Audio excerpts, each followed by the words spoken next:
Friends wow! ఇది movie అంటే అనిపించే మూవీ ఫ్రెండ్స్ ఇది. అన్ని సైకో థ్రిల్లర్స్‌లో గూడా 1960లోనే తీసిన మూవీ ఫ్రెండ్స్ ఇది. నంబర్ 1 ఫ్రెండ్స్ ఇది.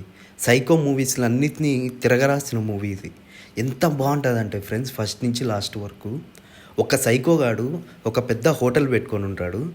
హోటల్ పెట్టుకొని ఉంటే ఆ హోటల్‌కి వచ్చే వాళ్ళకి రూమ్ ఇస్తా ఉంటాడు. రూమ్ ఇచ్చి ఏం చేస్తాడంటే వాళ్ళ మదర్ చనిపోయింటుంది, ఆ సైకో గడి మదర్ చనిపోయింటే వాడే ఆమెలాగా గెటప్ వేసుకొని ఆ వచ్చే వాళ్ళందరినీ చంపేస్తూ ఉంటాడనమాట. లాస్ట్కి ఒక బ్యాంక్ ఆమె అక్కడ ఇరుక్కుంటుంది.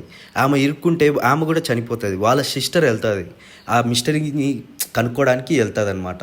కనుక్కునిందా లేదా, ఆ సైకో గాని పట్టుకున్నారా లేదా అనేదే ఈ మూవీ. ఆ సైకో గాడి ఎంతమందిని చంపినాడు, ఎంతమందిని చంపి వాళ్ళు ఆ హోటల్ దగ్గరే ఒక బావి ఉంటుంది, దాంట్లో పాడేస్తూ ఉంటాడు అనమాట చంపేసి. అట్లా ఎంతమందిని చంపి పాడేసినాడు అనేది ఈ movie. Excellent movie friends. Hats off ఈ మూవీకి. అసలు చెప్పాలంటే అప్పట్లోనే ఇంత మంచి మూవీ అంటే అసలు చాలా మూవీస్కి ఇది ఇన్స్పిరేషన్ అయిన మూవీ ఇది. చూడాలంటే చూడండి, యూట్యూబ్లో కూడా ఉంది ఇది.